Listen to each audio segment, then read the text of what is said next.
A boring money rule does not feel like a breakthrough when you hear it. It feels almost too plain to matter. Then one Thursday, rent is paid. The card autopay is covered. Groceries do not require mental gymnastics, and the bank balance stops lying to you for once. That is when the rule finally shows its teeth. The rules in this video are not about becoming rich by next month. They are about making money feel less loud, less mysterious, less like every normal decision needs a private courtroom in your head. Here is the promise. If your money life feels tight, the first win is not motivation. It is friction removal. Fewer surprise bills, fewer fake choices, fewer moments where you open a banking app and have to reconstruct your entire adult life from 6 transactions. So these are 5 boring money rules that make life feel easier.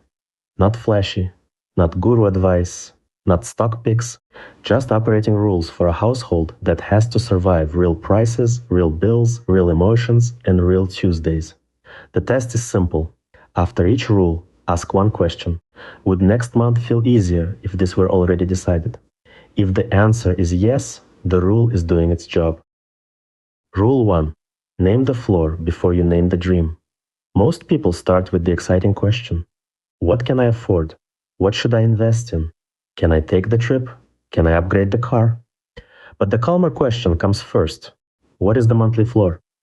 The floor is the money required for the household to remain functional. Housing, utilities, basic food, transportation to work, insurance that protects against a bigger loss, minimum debt obligations, medicine, childcare if it is part of keeping income possible. It is not a moral category.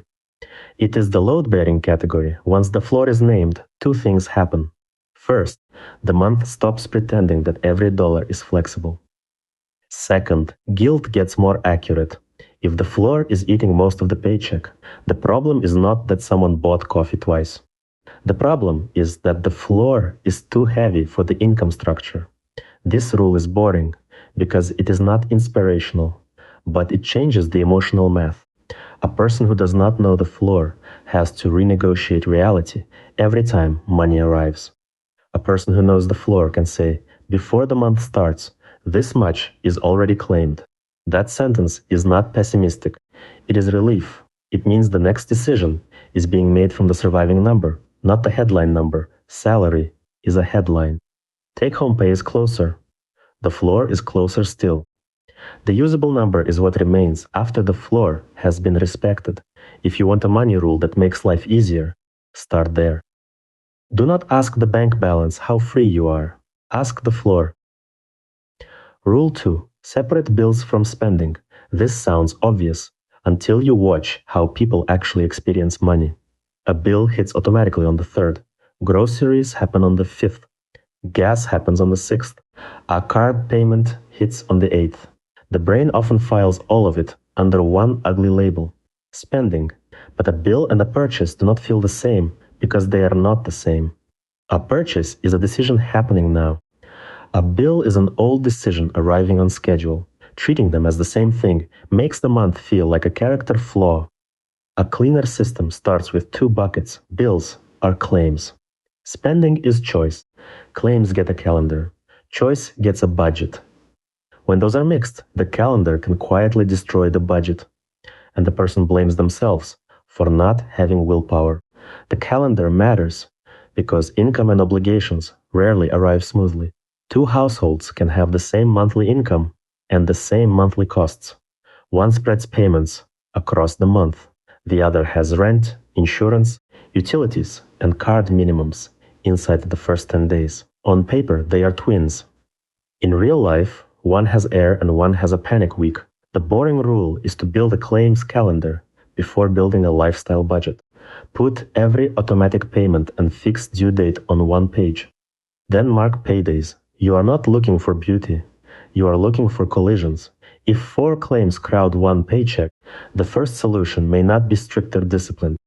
It may be timing, a due date change, a separate bill account, a paycheck split.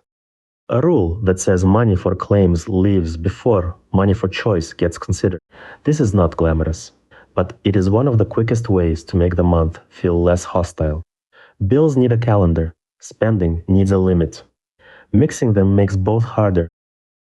Rule 3. Automate the boring good decision and manually approve the tempting one. Most money advice talks as if attention is unlimited. It is not. Attention is one of the household's most valuable financial resources. If every good decision requires you to be rested, clear, and disciplined, then the system only works on your best days. Real systems have to survive your normal days. That is why defaults matter. A boring transfer to savings after payday, a retirement contribution that happens before the money becomes emotionally available, a debt payment that is scheduled when cash is actually present, a weekly grocery number that is decided before someone is hungry and tired. The point is not automation worship. Bad automation can be expensive. Subscription renewals are automation too. The rule is more precise. Automate the decision you would still respect on a calm day. Require friction for the decision you tend to regret on a stressed day. So the practical version looks like this. Good defaults go near payday. Dangerous defaults get reviewed. Trials get calendar reminders before they renew. Shopping apps do not keep saved cards if that turns boredom into purchase speed. A waiting period sits between desire and checkout. The Consumer Financial Protection Bureau's 2025 Credit Card Market Report looks at the market as of the end of 2024, and the Federal Trade Commission is still circling recurring payment and cancellation friction in 2026. The official details are complicated, but the life lesson is simple. Modern finance is full of defaults. Some protect you, some farm you. A useful money life is not one with no automation. It is one where your strongest values get automatic help and your weakest moments meet a small locked door. This rule feels boring because it is mostly setup. But setup is what lets ordinary people act wiser than they feel at dine for 3 p.m. Rule 4. Buy breathing room before status. Breathing room is the least exciting thing money can buy. It does not photograph well. Nobody compliments it at dinner. It is the gap between a problem and a crisis. A small cash buffer can look unimpressive beside a new phone, a nicer apartment, or an investment screenshot. But the buffer buys something those things cannot buy. It buys the ability to make the next decision without panic standing behind you. The Federal Reserve's latest official SHED report was published in May 2025 using 2024 survey data. It found that 63% of adults said they would cover a hypothetical $400 emergency expense with cash or its equivalent. That means a large minority would need another method. Do not dress that up as a 2026 measurement. It is the latest official report, and it still says liquidity is thin for many households. This matters because panic is expensive. Panic can turn a car repair into credit card interest. It can turn a late bill into a fee. It can turn a temporary shortage into a permanent monthly payment. The buffer is not just savings. It is anti-panic infrastructure. Daughter spending is not evil. People are allowed to enjoy life. The rule is about order. First buy the room to breathe. Then buy the thing that looks like progress. This is also why paying down high-cost debt can feel boring, but make life lighter. A paid-off obligation does not create a dramatic event every month. It creates absence. No minimum payment. No due date anxiety. No old decision walking into the new paycheck.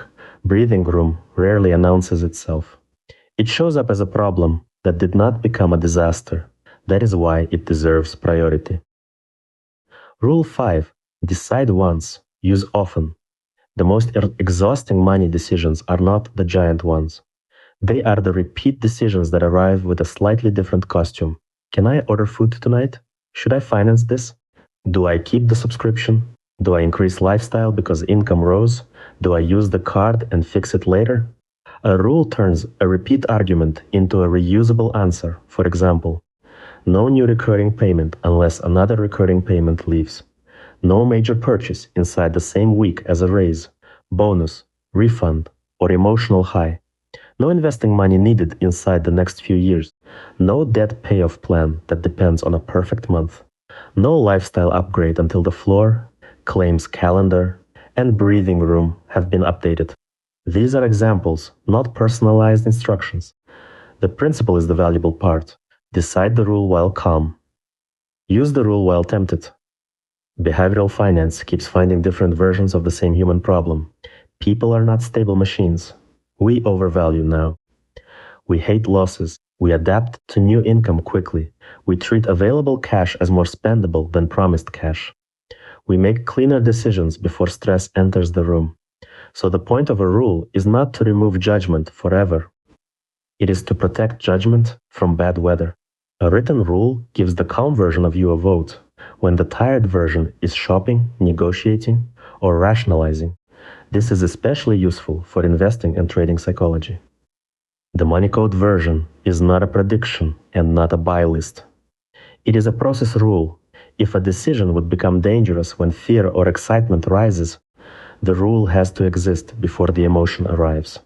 A boring rule is a decision you do not have to keep paying attention to. That is why it feels like relief. Now the research can enter without hijacking the video. As of May 2, 2026, the point is not that every household has the same problem. The point is that ordinary money has become more timing sensitive. The Bureau of Labor Statistics reported that the consumer price index for all urban consumers rose 3.3% over the 12 months ending March 2026. Food was up 2.7%. Shelter was up 3.0%. Transportation services were up 4.1%. Energy was up 12.5%.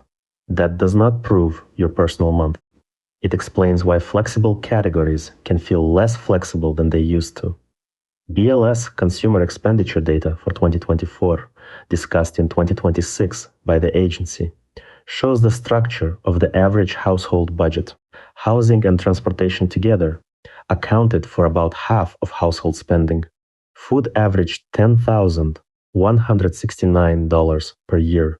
Again, that is 2024 spending data, not a magic description of your 2026 life. But it supports the boring rule idea. The biggest claims are normal, repeated, and hard to improvise around. The New York Fed reported in February 2026 that total household debt rose to about $18.8 trillion in Q4 2025. Debt is not only a past event, it becomes a future claim with a due date. The IRS withholding page, updated April 15, 2026, reminds workers that paycheck withholding is the federal income tax taken out before the money arrives. That is another reason the gross number can mislead. Some of the paycheck is gone before the household ever makes a choice. Put those signals together carefully. Current prices pressure the flexible part. Fixed categories take structural weight. Debt creates future claims. Withholding happens before deposit. Recurring payments compete for attention. In that world, vague advice like be disciplined is too weak. The stronger answer is a boring operating system. Know the floor, separate claims from choices, automate good defaults, buy breathing room, and decide once for repeat decisions. The word boring is doing important work here. Exciting money advice often asks for a new personality. Boring money rules ask for a better route. They do not require you to become fearless, perfectly disciplined, or permanently optimized. They require you to stop forcing every ordinary month through the same set of avoidable decisions. Name the floor. Separate bills from spending. Automate the boring good decision. Buy breathing room before a status. Decide once, use often. None of those rules will make every problem vanish. Some households need more income. Some costs are too high. Some debts are unfairly timed. Some emergencies are bigger than a buffer. Adult money advice has to admit that. But easier still matters. Less foggy matters. A month with fewer surprise claims matters. A paycheck that arrives with a route already built matters. A rule that protects you from your tired self matters. The goal is not to make money feel magical. The goal is to make it feel less like a daily ambush. And that is the quiet power of boring rules. They do not change your life by sounding impressive. They change your life by making the next normal day a little easier to get through.